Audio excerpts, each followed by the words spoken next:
Hi, Denise from Skinny Go here. How are you doing? Just wanted to take a minute and let you know what's going on for myself with COVID-19.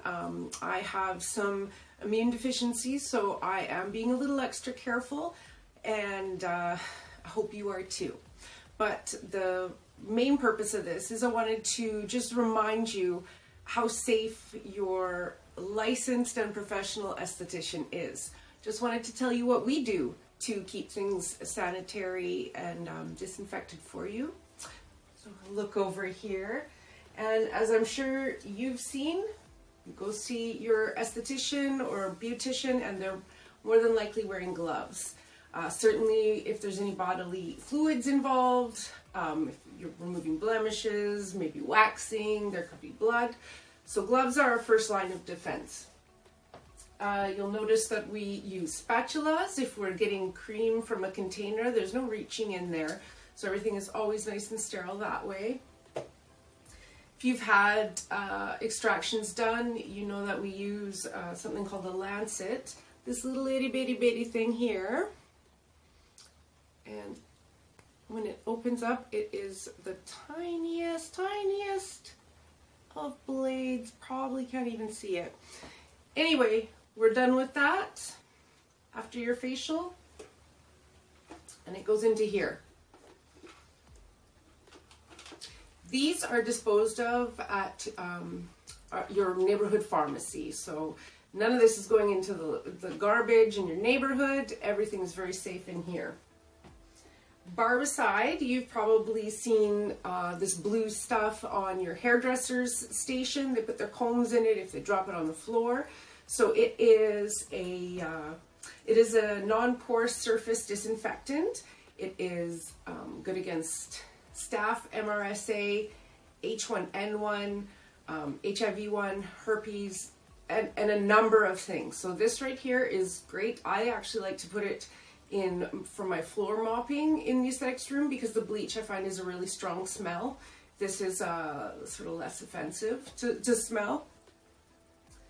The one that really is important, this is called Preempt CS20. This is sporicidal, tuberculocidal, fungicidal, Health Canada approved, and the ingredients are biodegradable, so it's actually still good. Well, not good, but it's okay in the environment. And it is considered a high-level disinfectant and sterilizer. So that is for our implements where, again, they may have come in contact with bodily fluids. For example, you know, our lovely little extractions tools, okay?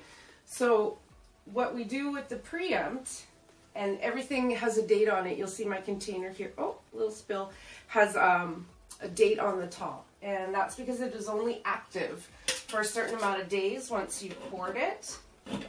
So what I do is I keep my tools like this.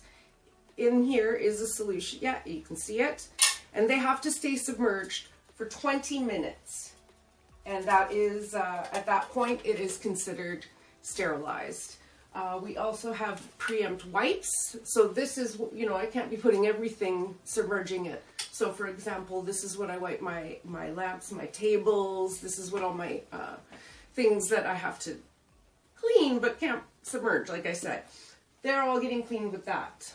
Now, let's say your tool has spent 20 minutes. In the Preempt CS20, it is now sterilized. Now, what do you do with it? So that is what I have over here. So this is a UV sterilizer. And I think that you can see, anyway, the light went on in there. So that is a UV light, and what it does is in between uses, so once my product has been my utensil has been sanitized, then this goes in here, and that keeps it in a sanitary condition until it's time to be used again. And of course, at that time, we go through the whole process over again. So that is just some basic information about how I am keeping things sanitary and disinfected.